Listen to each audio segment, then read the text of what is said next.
Curiosity Software Island. We were originally a company called Grid Tools based in Ensham.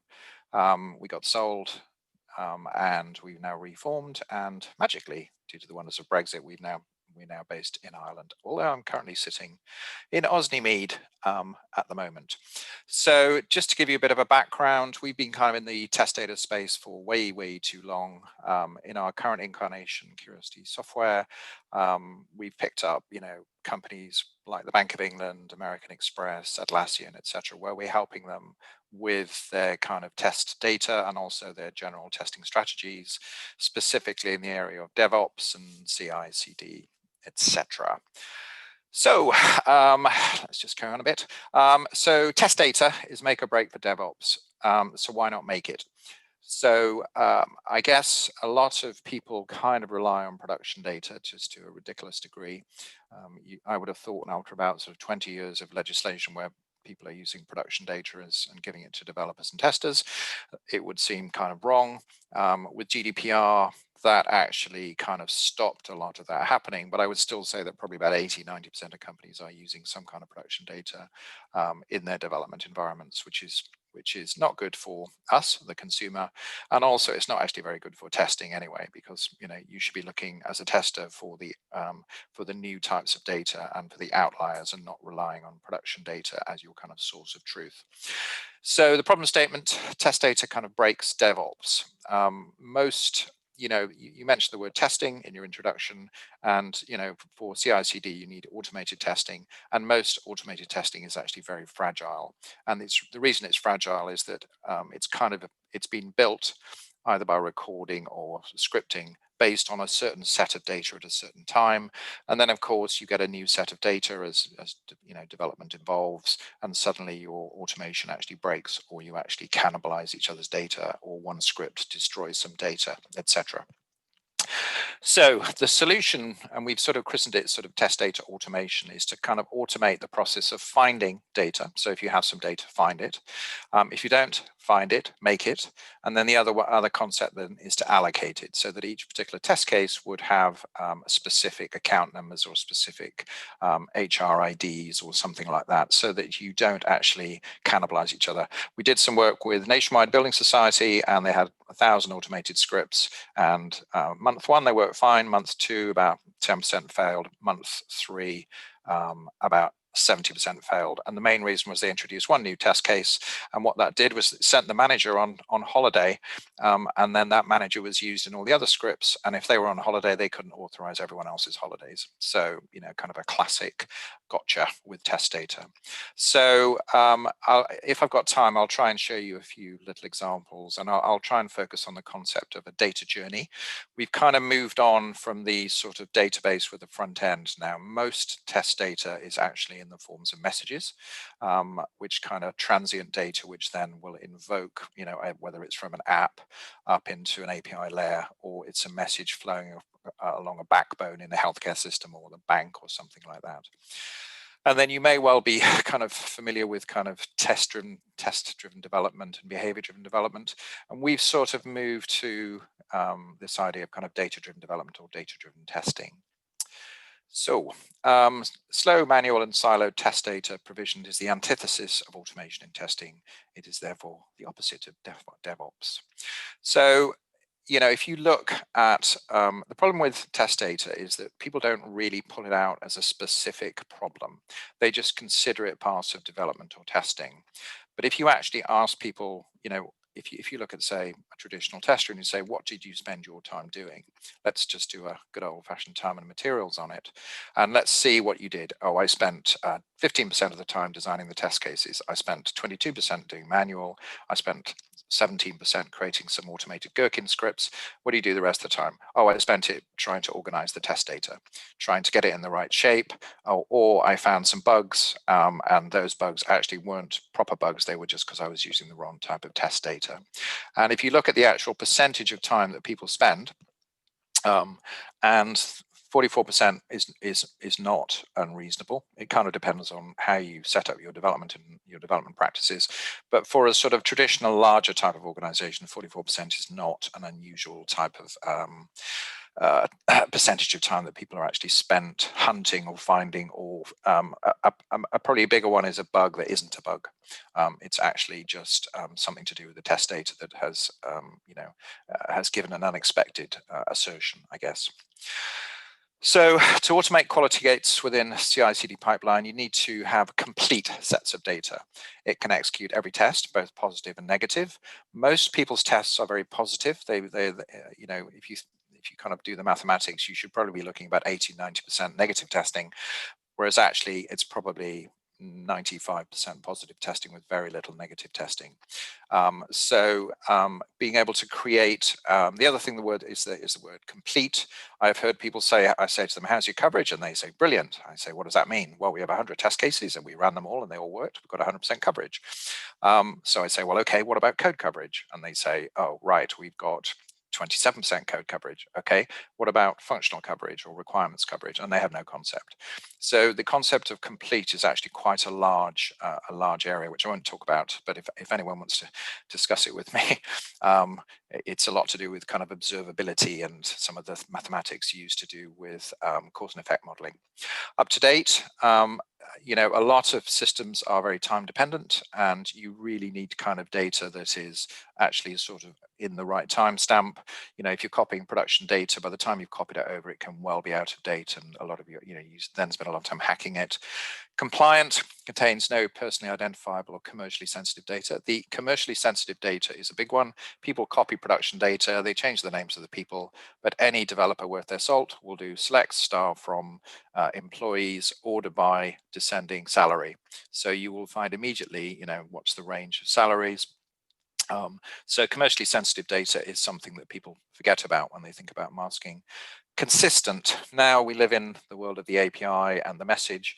Having data which can actually link up dependent systems is kind of critical. So that is probably one of the things that we spend an awful lot of time working on. And the other one then is, available at the speed of DevOps. You're talking about people checking in code 2 or 3 times a day.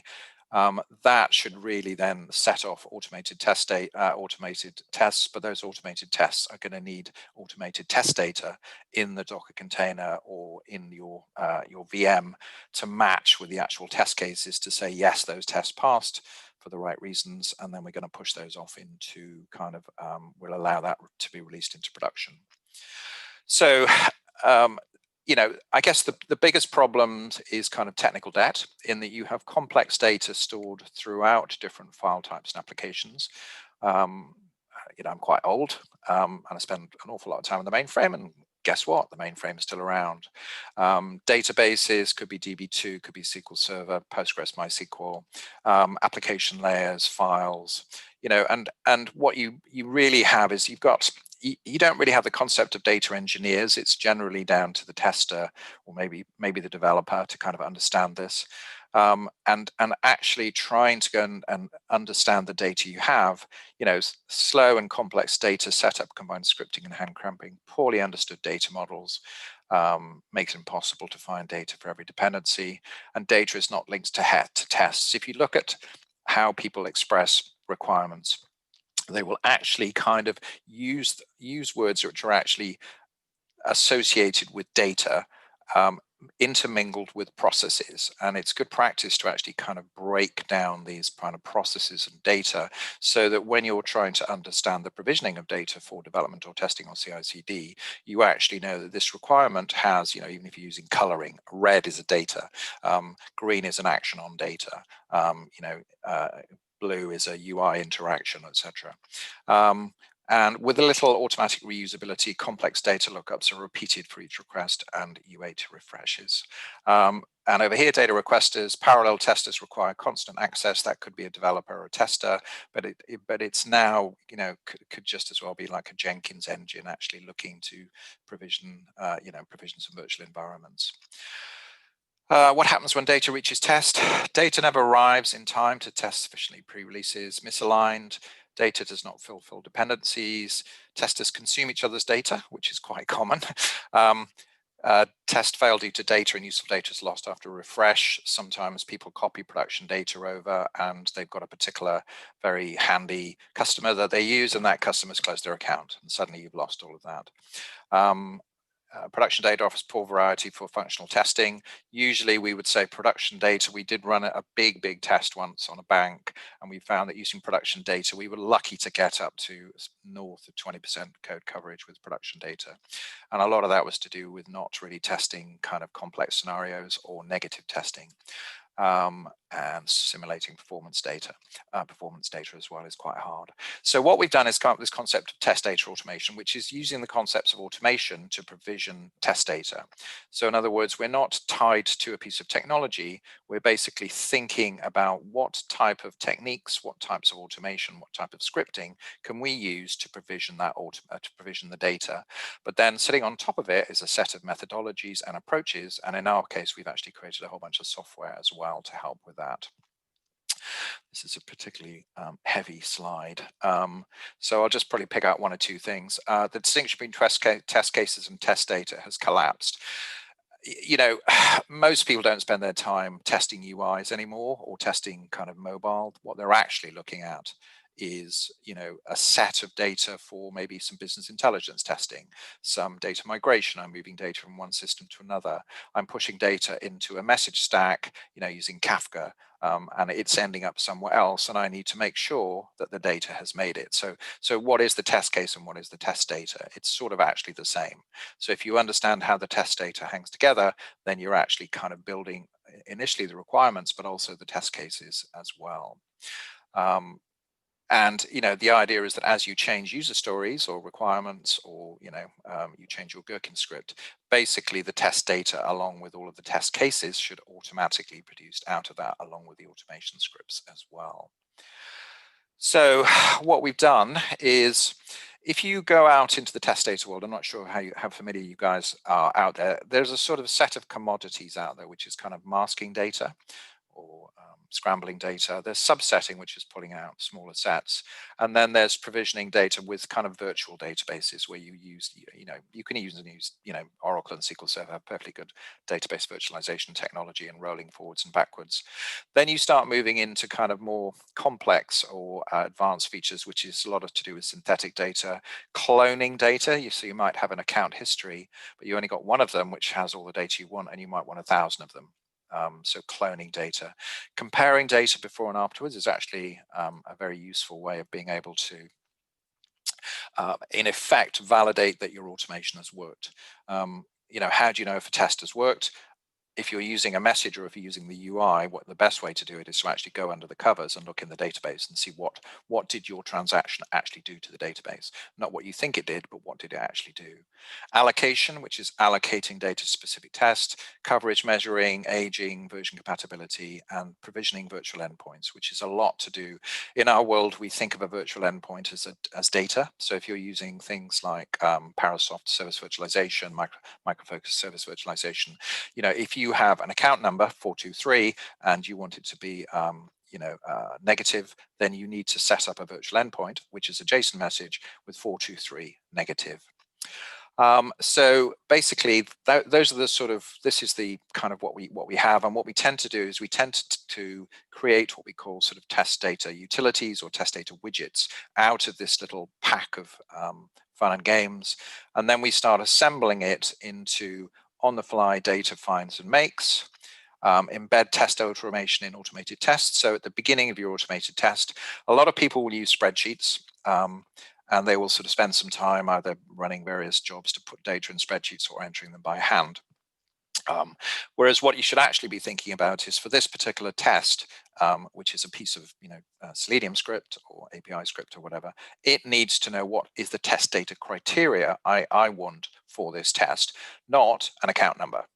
You know, an account number is useless. You need to know that it's an active account which has multiple currencies, can support multiple currencies. That's what this automated test needs. It doesn't need a particular account number.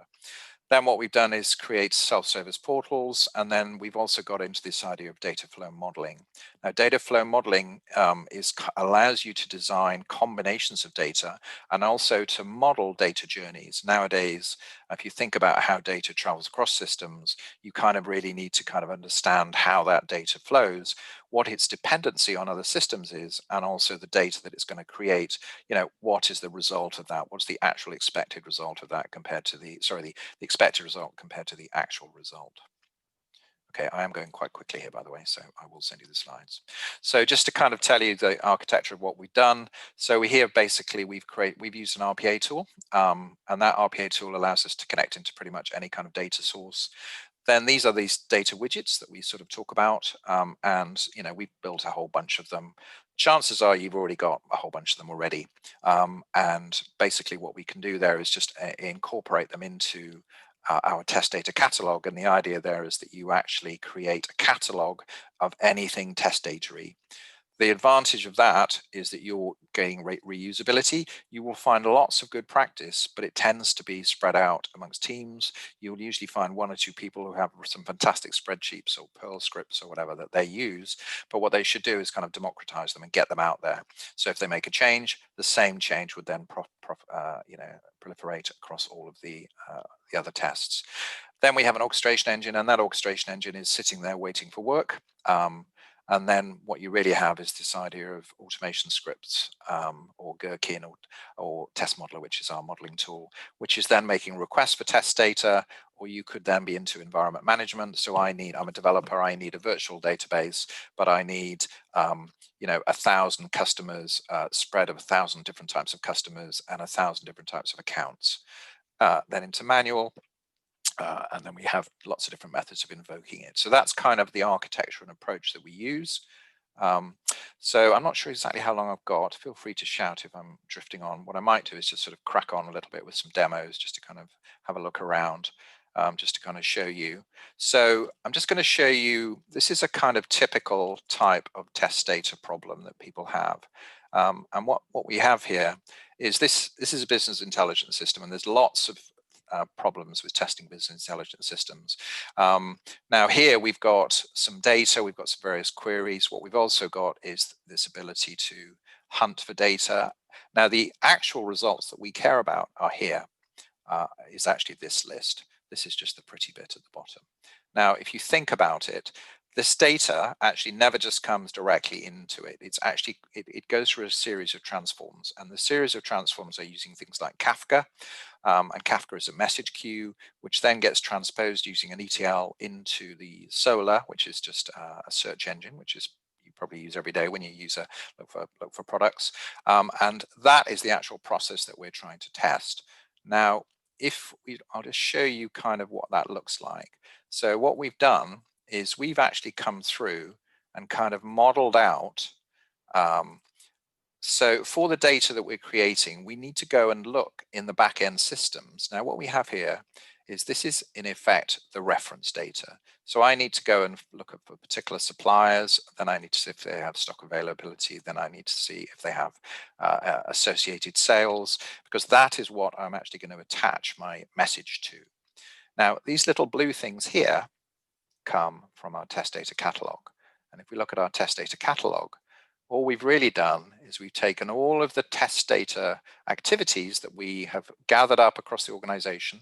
And if we look here, we'll see something like down here, we've got various lookups to do with, let's go and look at suppliers, supplier availability, stock availability. And what we've done is taken those and we've modeled them out. Now, these are various different combinations of modeling. Then once we do that, we build the payload. We then push that out into, in this case, it's a Kafka, and Kafka is a message queue. And then what we're also doing is, because we know the data that we're creating, we're actually creating the expected results. Now, if we look over here, you'll see that what we've done is, if we look at this is, we've automatically created a set of test cases. These test cases are actually different variations of the payload. So as you click on it, you'll see there are different variations. Now, what we've done here for this particular example is, if we come and have a look, and we can invoke this from the tool, but we could also invoke it as part of a DevOps pipeline, because this is most likely to be included as part of an automation script. Now, if we come over here, this is, we're looking for a particular category. Then we've come across, we found various customers, and you'll see in here that we've actually then started to populate the payload. This is the order that we're using. So that's the line item that we've created as a Kafka message. And this is the expected results. So we've used the concept of the test data catalog to look for the backend data, to match it with an order, create the associated message, push that message in, calculate the expected results, and then that can then be used by automation to as the assertion, and that assertion should match with what we were basically looking at before, which is the Selenium script to validate that the final event occurs. I mean, this is fairly advanced stuff, but I'm just kind of giving you, sort of bouncing you around a little bit. Now, another way to think about it, I'm going to very quickly, maybe 1 minute more demo, is to just basically just to go and have a look at. So if you think about testing, about data, data is a bit like a molecule. So it has internal constructs. So it has the constructs of how things are joined together, a bit like, you know, H2O or complex chemistry. But actually what it also has, it must then attach to existing atoms. So when you're creating data, you're actually creating these kind of molecules of data, which then, like chemistry, need to be pushed out into the system. Now, if we look at what we actually have, say, let's have a look at some orders over here. Now, if we have a look at some orders, let's just go in. So this is a little order system. Now, if we come in here and let's have a look at this one, just expand that, and let's look at this and do that. Now, this is the world of existing data. So if you think about it, your job as a tester is to somehow find the right data in your world let's come over here.